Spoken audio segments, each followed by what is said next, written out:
मैं विश्वकर्मा सर परंपरा से। अब हम ये देख रहे हैं कि वर्ब क्या होता है, उसको अब हम समझेंगे। वर्ब मीन्स होता है क्रिया, और वर्ब वास्तव में देखा जाए तो दो प्रकार की होती है। एक वर्ब जो होती है जिसको हम एक्शन वर्ब कहते हैं, और एक वर्ब जो होती है नॉन एक्शन वर्ब कहलाती है। और इस प्रकार वर्ब के रूप में अगर हम इसको समझने की कोशिश करते हैं तो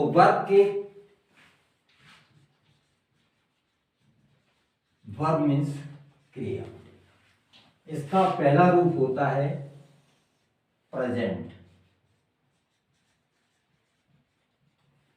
इसका दूसरा रूप होता है पास्ट, और इसका तीसरा रूप होता है पास्ट पार्टिसिपल, और चौथा होता है प्रेजेंट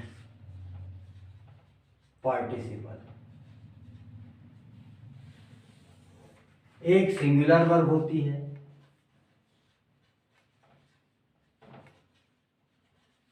और एक होती है प्लूरल वर्ब।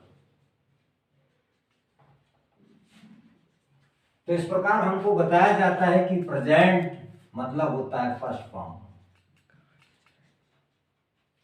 पास्ट इसका मतलब होता है सेकंड फॉर्म, पास्ट पार्टिसिपल मतलब होता है थर्ड फॉर्म, प्रेजेंट पार्टिसिपल मतलब वर्ब के फर्स्ट फॉर्म में आईएनजी बढ़ा दी जाती है। जिस वर्ब में एस या और इस प्रकार सिंगुलर वर्ब में वर्ब के फर्स्ट फॉर्म में एस या ईएस होता है उसको सिंगुलर वर्ब कहते हैं, और प्लूरल वर्ब जिसमें एस या ईएस ना हो वो हम प्लूरल वर्ब मान लेते हैं।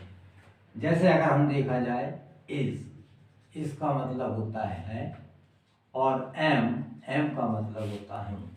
इसका पास्ट टेंस होता है वाज का मतलब होता है था या फिर थी, और इसका थर्ड फॉर्म होता है बीन, इसका प्रेजेंट पार्टिसिपल होता है बीन,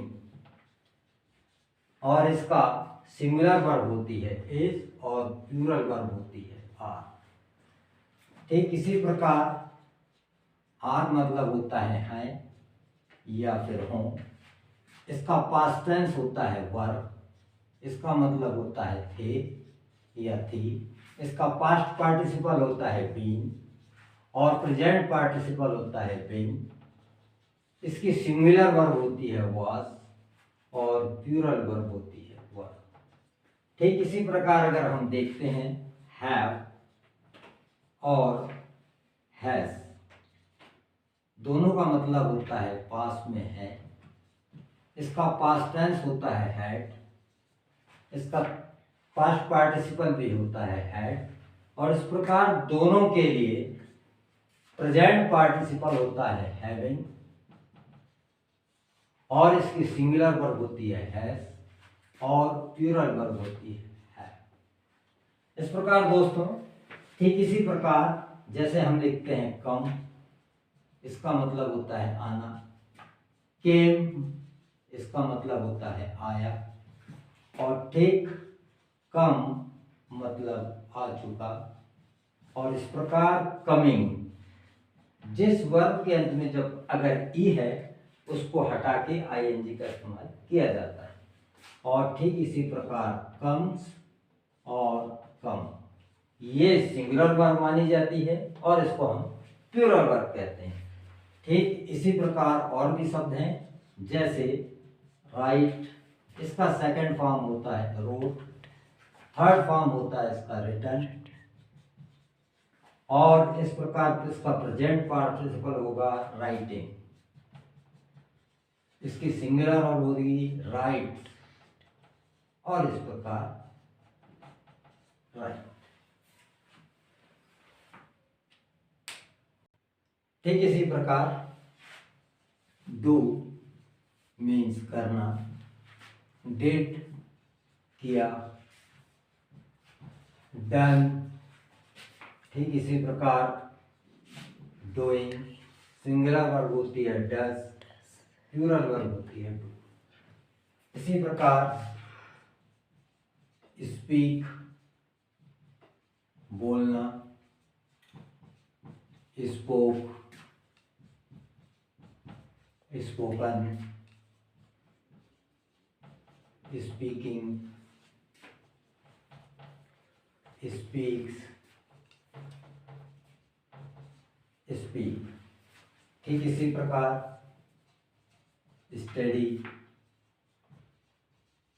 स्टडीड स्टडीड स्टडिंग और स्टडीज।